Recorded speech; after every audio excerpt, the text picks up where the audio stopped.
Olá, gente! Hoje vamos para mais uma ministração do nosso propósito e hoje nós vamos falar sobre Pedro. Muita coisa a gente já sabe de Pedro, né? De todas as experiências que Pedro viveu com Jesus, né? Pedro, ele foi o discípulo de Jesus. Eu anotei algumas coisas. Ele viu Jesus providenciar os milagres dos peixes. Seguiu a Jesus imediatamente, foi um dos 12 apóstolos e um dos amigos mais próximos de Deus. Andou sobre as águas com Jesus, estava na transfiguração, permitiu que Jesus lavasse os seus pés. Orou no jardim do Getsêmani com Jesus. Negou também Jesus 3 vezes antes da sua morte, né? O lado humano de Pedro. Afirmou Jesus 3 vezes após a sua ressurreição. Então, todas essas experiências criaram um profundo sentimento de confiança em seu Salvador. Cada passo que Pedro dava com o Senhor, ele ia crescendo em espírito e em graça, tanto que ele tornou-se o pai da igreja. Quando Jesus afirma, diz: Pedro, tu me amas? Ele fala: sim, tu sabes que eu amo. Pedro, tu me amas? Sim, Jesus, eu te amo. Apacenta minhas ovelhas. Pedro, tu me amas? Tu sabes. Ali Jesus estava querendo fazer um teste com Pedro e entregou nas mãos dele a responsabilidade de dar início à igreja, ao cristianismo na terra. E Pedro passou a ser um homem cheio do poder de Deus. Nós vamos falar de um episódio em relação à oração que está em Atos 12. Nesse episódio, eu vou lendo e vou falando um pouco para vocês. Herodes manda matar Tiago, Pedro é livre da prisão. Versículo 1. Por aquele mesmo tempo, o rei Herodes estendeu as mãos sobre alguns da igreja para os maltratar. Matou à espada Tiago, irmão de João. E vendo que isso agradara aos judeus, continuou mandando prender também a Pedro. E eram os dias dos asmos. Herodes, ele teve um apoio, digamos assim, dos judeus que não aceitavam serem seguidores de Cristo. Aqueles fariseus, aqueles religiosos que, mesmo sabendo, presenciado que Jesus não estava mais naquele túmulo, que havia ressuscitado, mas não acreditavam e continuou na sua religiosidade. E Herodes encontrou ali, naquele povo, uma parceria e começou a seguir os cristãos e começou pelos antes discípulos, agora apóstolos. E todos eles tiveram mortes terríveis, né? Com exceção de João, né? Que acabou sua vida na ilha de Patmos após com a velhice, após escrever o Apocalipse, quando Jesus em seu resplendor apareceu a ele. E ali eles pegaram a Tiago e deceparam, mataram Tiago, deceparam, o irmão de João, e prenderam a Pedro. Eles viraram ameaças, porque o cristianismo e a igreja crescia cada vez mais, e já tinha passado Atos 2, já tinha passado o Pentecostes, onde todos que estavam naquela reunião foram tomados pelo Espírito Santo e falavam em línguas diversas. Então isso foi um burburinho e foi aumentando, e o poder e a autoridade deixada que Jesus deixou para cada um de nós foi crescendo naqueles apóstolos. E isso foi causando realmente um grande temor, tanto para os judeus quanto para Herodes. E ao prender Pedro, ele prendeu justamente na festa dos pães asmos, né? Uma festa judia. No versículo 4. E havendo-o prendido, o encerrou na prisão, entregando-o a 4 quaternos de soldados, para que os guardassem, querendo apresentá-lo ao povo depois da Páscoa. Pedro, pois, era guardado na prisão, mas a igreja fazia contínua oração por ele a Deus. Então, ele foi preso, ele estava amarrado e Herodes colocou diversos soldados para que tivesse a real certeza de que ele não fugiria. Mas a igreja, os cristãos, estavam constantemente em oração a Deus em favor de Pedro, em favor da vida de Pedro, que Deus tivesse misericórdia, porque eles haviam acabado de perder Tiago. Tiago havia acabado de morrer e eles se levantaram e oraram continuamente, pedindo que Deus viesse com justiça sobre aquela prisão de Pedro. Versículo 6.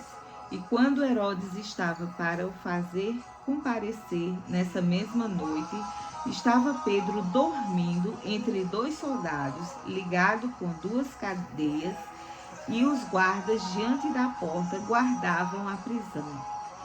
Olha, engraçado isso, essa parte, porque Pedro estava preso, estava acorrentado, cercado de soldados, para que não houvesse nenhuma chance de alguém entrar para libertar. E Pedro estava dormindo. O que isso quer dizer na Bíblia? Queridos, quando nós vivemos em Cristo, mesmo em meio a nossas tempestades, que nós descansamos em Deus e entregamos as nossas aflições a Ele, nós estamos tranquilos. A tempestade está acontecendo, mas você está em paz, porque você sabe em quem está crendo. E Pedro dormia.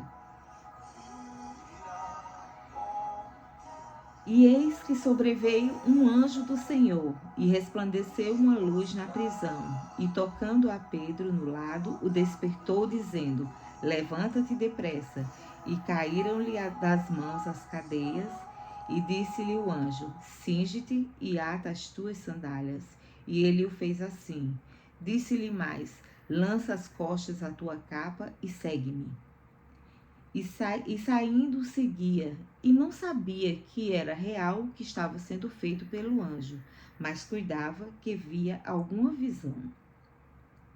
E quando passavam a primeira e a segunda guarda, chegaram à porta de ferro que dá para a cidade, a qual se lhes abriu por si mesma. E tendo saído, percorreram uma rua, e logo o anjo se apartou dele. Então Pedro estava dormindo e de repente um anjo entrou, o soltou de suas correntes, mandou que ele vestisse, tomasse suas vestes, o orientou por onde ele saísse, foi o acompanhando e ninguém viu. E saiu pela porta que dava de frente para a rua. E ali, quando Pedro já estava, já não havia mais perigo, estava fora de perigo, o anjo desapareceu. Pedro naquela correria de fazer tudo rápido, ele ficou meio que assim. Ele não entendia se aquilo era uma visão que ele estava tendo ou aquilo realmente estava acontecendo. Entre esse meio tempo, não dá para entender, não tinha como ele entender. Ele ficou meio confuso. Será que eu estou sonhando? Isso é um sonho? Ou realmente está acontecendo? E esse anjo está me tirando da prisão e nenhum destes soldados está vendo. O nosso Deus é grandioso e Ele é capaz de fazer coisas que o olho humano duvida. Mas para Deus não há impossível. E não há ferrolhos, não há portas, não há correntes, nada que possa deter o poder soberano de Deus. E Pedro, tomando a si, disse: agora sei verdadeiramente que o Senhor enviou o seu anjo e me livrou da mão de Herodes e de tudo o que o povo dos judeus esperava. E considerando ele nisso, foi à casa de Maria, mãe de João, que tinha por sobrenome Marcos, onde muitos estavam reunidos e oravam. E batendo Pedro à porta do pátio, uma menina chamada Rode saiu a escutar.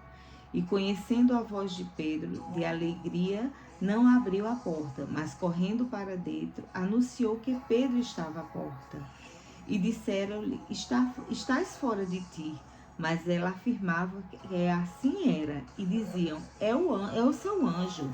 Mas Pedro perseverava em bater, e quando abriram, viram-no e espantaram.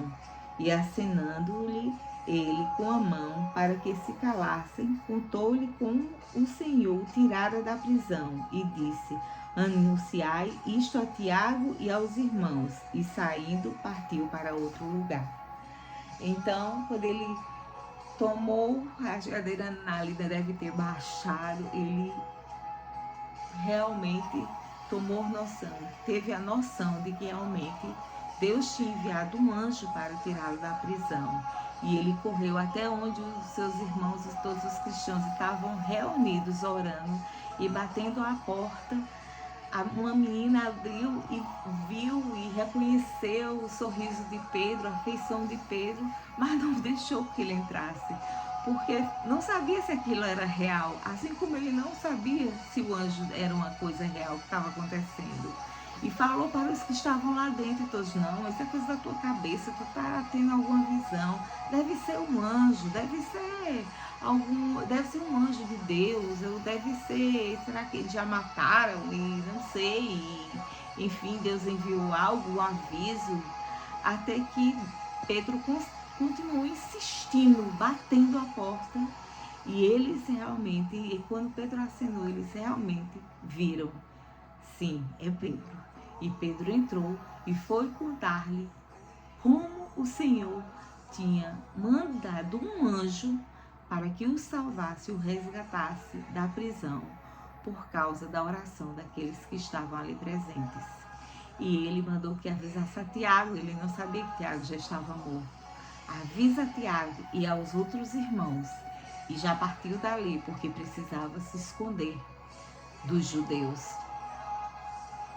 Então, tenha noção que do tamanho, do poder, da imensidão que a oração tem na vida de cada pessoa. E como a oração move o coração do Senhor e faz ele agir. E a ação do Senhor vem de acordo com a oração que nós fazemos. À medida que nós intensificamos as nossas orações e a nossa intimidade com o Senhor, Ele vai nos responder, trazendo respostas, trazendo justiças e trazendo conforto e fazendo coisas que para o homem podem até parecer impossíveis, mas para Deus não existe essa palavra. Desta mesma forma, eu quero dizer para vocês, há sim uma solução para o nosso país, para tudo esses valores invertidos, através da oração. Através da oração nós podemos mudar as mentes das pessoas pelo poder de Deus. Através da oração nós podemos interceder por aqueles que, por serem humanos, agirem pela carne, fazem maldades e decretam coisas que não são corretas. Através da oração, os seus familiares podem ter um encontro com Deus. Através da oração, uma doença incurável pode simplesmente desaparecer e a saúde de alguém ser restaurada. Através da oração, Deus faz a igreja crescer e Deus levanta um exército poderoso. É através da oração.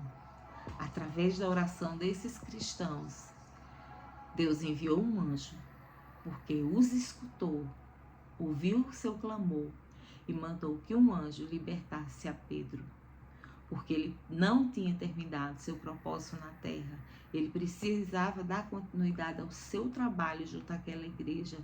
O cristianismo precisava ser espalhado muito por muitos lugares. Muitas pessoas ainda precisavam ser evangelizadas, sim. E através da oração, muitas almas foram alcançadas, são alcançadas e serão alcançadas. Então, nunca duvide do poder da oração. Eu espero que essa passagem é muito linda, é muito tremenda, porque mostra que Deus, ele não limita os seus poderes, quando ele não deixa que nenhuma oração, que ninguém caia, mas que ele junta todas as lágrimas e todos os seus clamores, e o Espírito Santo vai intercedendo junto por nós, para que Deus possa nos escutar e que nossos clamores possam chegar ao Senhor e que Ele entre com o seu amor, com a sua justiça, com a sua soberania, e que tudo o que está fora do lugar Ele organize, porque Ele é um Deus de ordem, de ordem, de decência. É um Deus que gosta das coisas no lugar. Não é um Deus de bagunça, não é um Deus de desordem e muito menos é um Deus de divisão.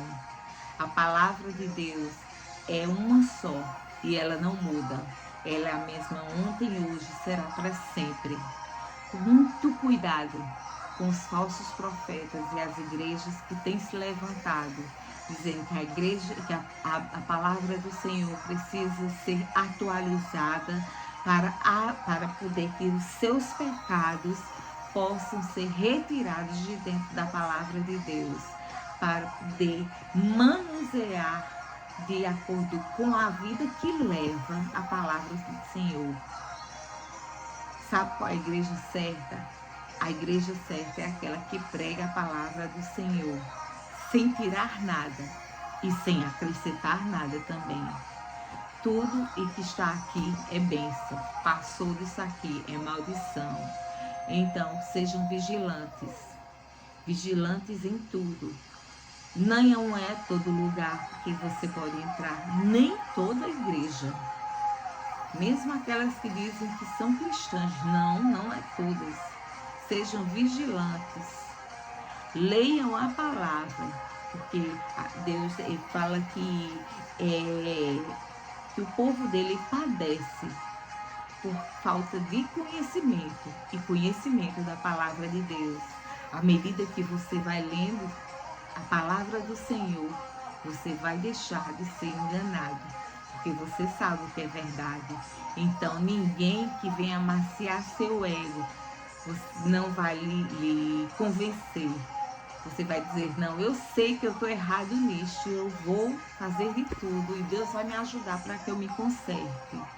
E não o contrário, você tem razão, porque Deus é só amor. Não, Deus não é só amor, Deus é justiça. Deus é justiça.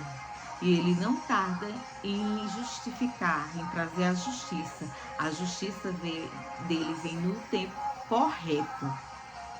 Nós é que não conseguimos compreender, mas é exatamente no tempo certo que a justiça de Deus aparece. Mas para que isso apareça, nós precisamos buscá-lo. E buscá-lo lendo a palavra do Senhor, o adorando e orando. Orando com fé, porque sem fé é impossível agradar a Deus. Mas com fé, o coração do Senhor é quebrantado e Ele escuta os nossos súplicas. Amém? Então vamos orar essa noite. Senhor Jesus, nós estamos aqui para te pedir, Pai, que possa tocar cada coração, Senhor, que está me ouvindo nesta noite. E que cada coração tocado, Senhor, saiba, possa ter plena convicção, Senhor, que nós somos plenamente dependentes de Ti. E só conseguiremos avançar em todas as nossas causas, em tudo na nossa vida, através da oração. A oração fervorosa, a oração constante, a oração sem cessar.